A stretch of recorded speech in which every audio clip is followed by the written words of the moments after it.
आज भी शिव महापुराण की कथा कहती है, अगर दुनिया के लोग तुमसे कह दे कि पितृ दोष है, तुम्हारी बेटी की शादी नहीं हो रही, तुम्हारे बेटे की शादी नहीं हो रही, तुम्हारे यहाँ ये तकलीफ आ रही, वंश नहीं बढ़ रहा, बच्चे नहीं हो रहे, घर में तकलीफ हो रही है, कोई कहे पितृदोष पितृदोष पितृदोष, सीधा एक काम करिए, सीधा एक काम, छठ के दिन, अभी शायद आज चतुर्थी या तीज होना चाहिए, चतुर्थी हो, छठ के दिन,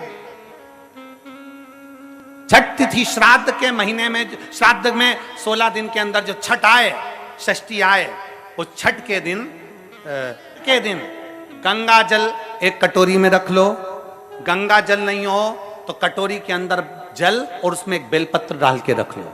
उस गंगा जल को अपना जो पानी का मटका होता है, हंडा होता है, घर में पानी पीने की जगह होती है, उस कटोरी को वहां रख दो और छठ के दिन रखकर सप्तमी के दिन उस कटोरी को उठाकर उसका जल अपने घर में घुमाकर शंकर के शिवलिंग पर समर्पित कर दो। दुनिया का कैसा भी पितृदोष होगा वो समाप्त हो जाएगा।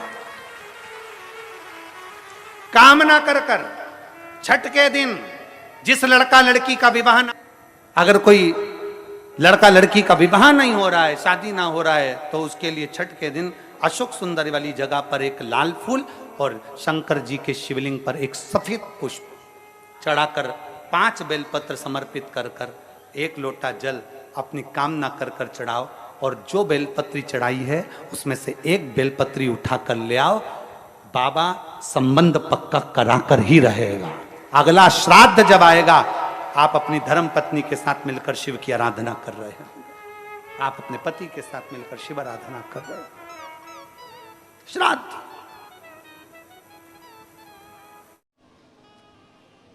दुनिया के कई लोग उनसे कहेंगे कि इनको पितृदोष लग गया, दुनिया के कई लोग कहेंगे इनको पितरों का दोष लगा हुआ है, पितृदोष लगा हुआ है, पितरों का दोष लगा हुआ है, पितृदोष लगा हुआ है। पर वो पितृदोष लगता क्यों?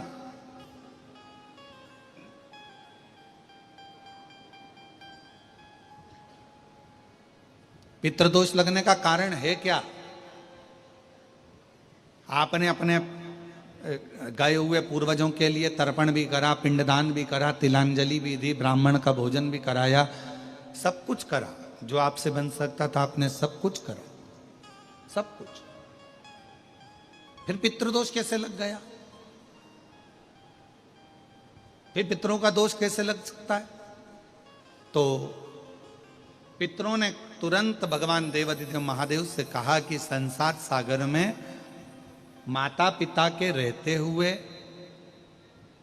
उनका आदर ना कर पाना, या माता पिता को जब प्यास लगी उस समय पर जल प्राप्त ना हो पाना, या किसी न किसी रूप में माता पिता के पूर्वजों के आदर से वंचित रह जाना, फिर माता पिता के चले जाने के बाद, बुजुर्गों के चले जाने के बाद वो दोष घर में लग जाना पितृदोष की संज्ञा में आता। और पितृदोष के 4 लक्षण सबसे प्रबल हैं। ये कोई भी अनुभव कर सकता है। पितृदोष के 4 लक्षण में पहला लक्षण है 1 रुपया कमाओ, 1.25 रुपये खर्च हो रहे हैं, समझ लेना पितरों का दोष है। दूसरे नंबर का, एक व्यक्ति घर में बीमार है, ठीक हुआ, दूसरा बीमार पड़ गया, तीसरा ठीक हुआ, चौथा बीमार पड़ गया, घर में कोई ना कोई निरंतर बीमार पड़ा हुआ है, दवाई गोली लगी रही है, समझ लो पितरों का दोष है। तीसरे नंबर पर आप कोई पूजन की थाली लगाए, किसी को भोजन देने जा रहे थे, किसी को पानी देने जा रहे थे, किसी को भोजन का कोई नाश्ता देने जा रहे थे, और आपकी ट्रे में से, आपकी थाली में से, आपके हाथ से अगर कोई भरा हुआ पात्र पानी का गिर गया, नाश्ते का गिर गया, थाली गिर गई, कोई दूध का गिलास गिर गया, कोई सामग्री गिर गई, कोई पूजन की थाली तुम्हारे हाथ में है और पूजन की थाली में से मालूम पड़े कोई सामान गिर गया नीचे, समझ लो कि पितृ का दोष है।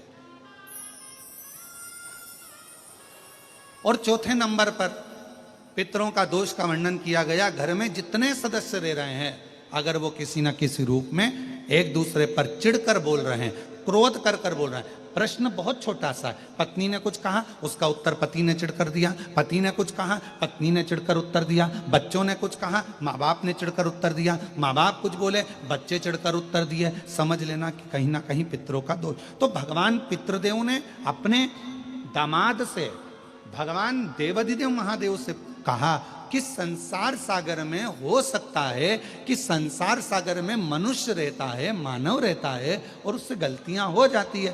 तो पितृदोष अगर संसार के लोगों को लगे तो हमारा एक निवेदन है, आप जाते जाते वर दीजिए कि ये पितरों की शांति आपकी आराधना से पूर्ण हो जाए, बस इतना वर दे दीजिए। शिव जी उस समय पर मौन हो गए।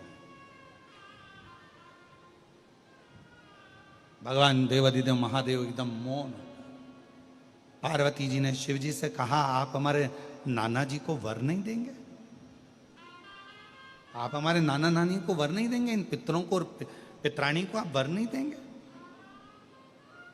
शिव जी ने वर दिया मां पार्वती जी के नाना जी को और अपने नाना ससुर को। हे पितृदेव,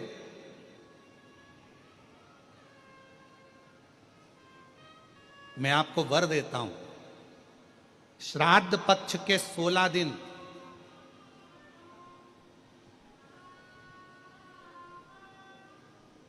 यदि संसार का कोई मनुष्य बेल दूध का प्रयोग करता है, बेल दूध से मतलब होता है बेलपत्र के ये मध्य भाग जो होता है, बेलपत्री की जो नीचे की 2 पत्तियां जो होती है, ये 2 पत्तियां जो बेलपत्री की होती है, इस बेलपत्री की दोनों पत्तियों को शिवलिंग पर जब आप रखते हैं, शिवलिंग पर रखने के बाद में आपके हाथ में जो कटोरी में दूध है, वो दूध इन दोनों पत्तियों पर, ये पितरों के भाव से, पितृ पितरानी के भाव से, आप दोनों पत्तियों पर बेल दूध को अगर समर्पित कर रहे हैं, बेलपत्र समर्पित करने के बाद थोड़ी सी कटोरी में अगर गौमाता का दूध है और ये दोनों पत्तियों पर अगर आप अपने गोत्र से दूध चढ़ा रहे हैं, तो संसार में ऐसा कोई व्यक्ति नहीं है जिसके ऊपर पितृदोष लग जाए। पितृदोष समाप्त होकर ही रहता है।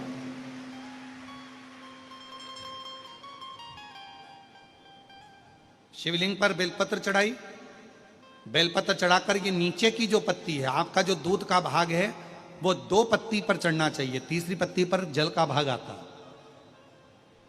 2 पत्ती पर आपका दूध का भाग रहे। और जब बेल दूध का प्रयोग आप करते हैं और दूध बाबा को 16 दिन श्राद्ध के अगर कोई कह दे कि आपके घर में पितृदोष है, ये दोष है, वो दोष है, सारे दोष आपके यहाँ लग गए हैं और आपके यहाँ ये 4 लक्षण अगर पितृदोष के दिख रहे हैं जो पहले कथा में वर्णित किए, अगर ये लक्षण दिख रहे हैं तो श्राद्ध पक्ष के 16 दिन पहले दिन से ही आप चालू हो जाओ। बेलपत्री शिव जी को चढ़ाया, कटोरी में या चम्मच में 2 बूंद का भी अगर दूध लेकर गए हो, थोड़ा सा भी, बस 2 पत्ती पर आपने दूध समर्पित करा और 1 लोटा जल जो तीसरे नंबर की पत्ती है उस पर समर्पित करा। आपको 16 दिन करने के बाद आपको खुद अनुभव होगा 17वें और 18वें दिन से कि मेरे घर में ऐसा लग रहा है कि सब शांति है और कोई किसी से चिढ़कर बात नहीं कर रहा, लक्ष्मी की वृद्धि अपने आप होना प्रारंभ हुई। कैसा भी।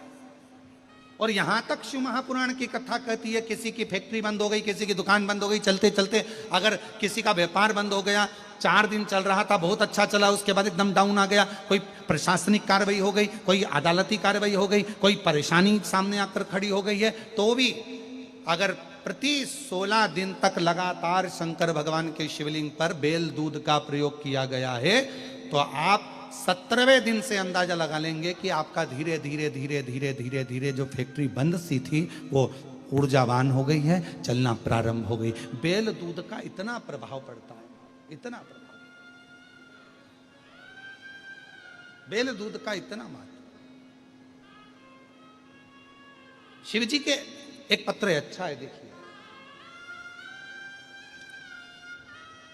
मेरा नाम आरती राम बिराजदार, मैं पुणे से आई हुई हूं, पुणे से आई हूं और मैं यहीं पंडाल में रुकी हुई हूं। कहीं पुणे से आई हुई हो और हाथ हिला दें, अगर कहीं बैठी हो तो बेलपत्र लेने के लिए आ सकती हैं। मेरा नाम आरती राम बिराजदार, मैं पुणे से आई हूं। गुरुदेव, मुझे 2 बेटी है और 1 बेटा है मेरा। बस गुरुजी, एक ही परेशानी थी कि मेरी बेटी दोनों जन्म से न सुन सकती हैं न बोल सकती हैं। मेरी दोनों बेटियां ना सुन सकती हैं ना बोल सकती हैं, दोनों की ना वाणी है ना श्रवण शक्ति। गुरुदेव, पुणे के मुंबई के सारे डॉक्टरों से इलाज करवाया, पर डॉक्टरों का कहना था ये ना बोल सकेगी ना दोनों सुन सकेगी। मेरे 3 बच्चे हैं, 2 बेटी 1 बेटा। दोनों बेटियां ना तो सुन सकती हैं ना बोल सकती। तब गुरुजी इलाज करा करा कर थक गए। तब किसी ने कहा कि सियोर वाला महाराज कथा कहता है, उसने अपनी कथा में कोई उपाय बताएगा, वो तुम सुनना करना।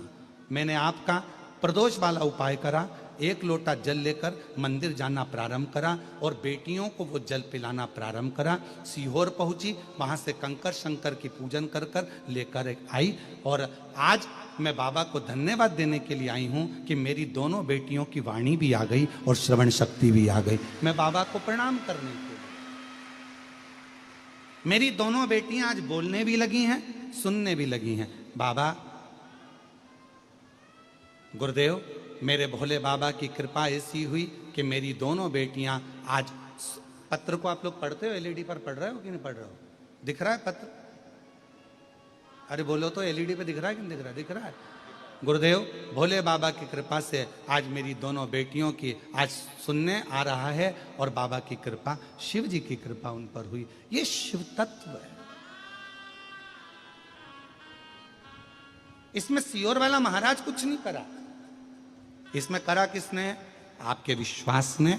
और आप जो लगनता से भगवान शिव की आराधना कर रहे हो, आप जो लगनता से भगवान शंकर की पूजन कर रहे हो, अर्चना कर रहे हो, विश्वास के साथ शिव को जो जल समर्पित कर रहे हो, विश्वास के साथ जो शंकर को भज रहे हो, ये उसका प्रताप है। इसमें सियोर वाला महाराज कुछ नहीं कर रहा।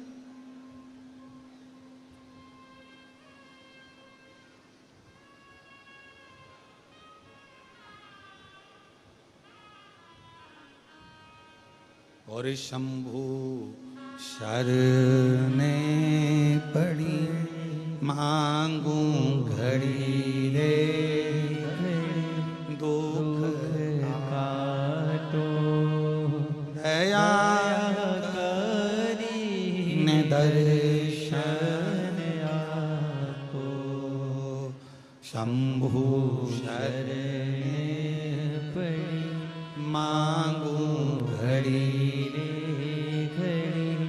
दुख काटो दया करीने दर्शन आपको। शिव शिव है, शंकर शंकर। पितरों ने हाथ जोड़कर कहा, भगवान देव अधिदेव महादेव भगवान शिव जी से प्रार्थना करी, निवेदन किया। संसार का मनुष्य, दुनिया के लोग कहें कि ये पितृ दोष है, पर उस दोष से आपकी पूजन आराधना से वो दोष मुक्त हो जाओ। दोष मुक्त।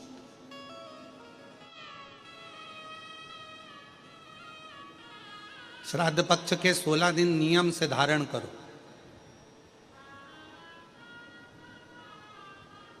और मेरा उन बेटियों से भी निवेदन है, उन माताओं से भी निवेदन। हम हमेशा अपनी कथा में एक बात कहते हैं, आज फिर कहते हैं, कथा में आने से पहले भी हम शिव जी से प्रार्थना करते हैं और कथा की व्यासपीठ से भी प्रार्थना करते हैं और यहाँ से जाने के बाद भी प्रार्थना करते हैं।